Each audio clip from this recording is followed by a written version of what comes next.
अली, ये कार्टून तुमने पहले देखे हैं? ये बहुत अच्छे कार्टून हैं। नहीं, मैं तो ये अभी देख रहा हूँ।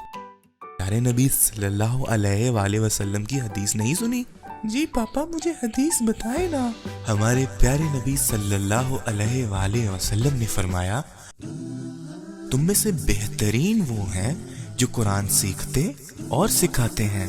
तो पापा इसका मतलब है कि मैं भी बेहतरीन लोगों में शामिल हो जाऊंगा? जी बेटा, आप भी बेहतरीन लोगों में शामिल हो सकोगे। चलो अब उठ जाओ, बाहर कारी साहब आपका इंतजार कर रहे हैं। जी पापा, मैं अभी तैयार होकर आया। अस्सलामु अलैकुम बच्चों, क्या हाल चाल है आपका? वालेकुम अस्सलाम पापा जी, अल्हम्दुलिल्लाह हम ठीक हैं।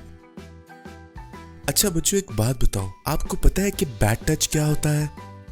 नहीं पापा, वो क्या होता है? अच्छा फिर सुनो अली और अहमद, अगर आपको कभी भी और कोई भी इंसान आपके प्राइवेट पार्ट्स को हाथ लगाता है तो इसको बैड टच बोलते हैं।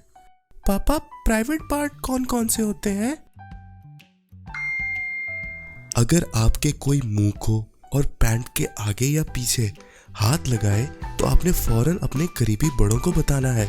और जब भी आपने घर से बाहर जाना हो तो आप अपने माँ बाप के साथ रहें, और जब खेलना भी हो तब भी अपने माँ बाप के सामने खेलें। अगर आपको कोई अलहदगी में खेलने की दावत दे तो आप उसे साफ इनकार कर दें। किसी भी जगह पे जहाँ पे आपको ये लगे कि आप कंफर्टेबल नहीं हो तो आप उस जगह को छोड़ के अपने माँ बाप के पास चले जाएं। अपने हम उम्र बच्चों के साथ दोस्ती करें। और अगर किसी लड़की के प्राइवेट पार्ट्स, मुंह, जिस्म और पैंट के आगे या पीछे हाथ लगाए तो आपने फौरन अपने करीबी बड़ों को बताना है। इस बात में कोई शर्म और डरने की जरूरत नहीं।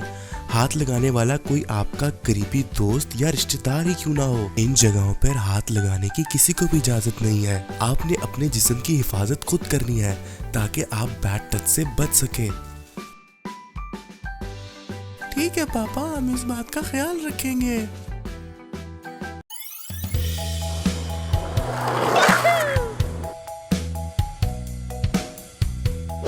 अस्सलामुअलैकुम दोस्तों, मैं हूँ अहमद। हमारे channel kids way of Islam को सब्सक्राइब करना ना भूलें और इसके साथ साथ बेल आइकन को भी जरूर प्रेस करें।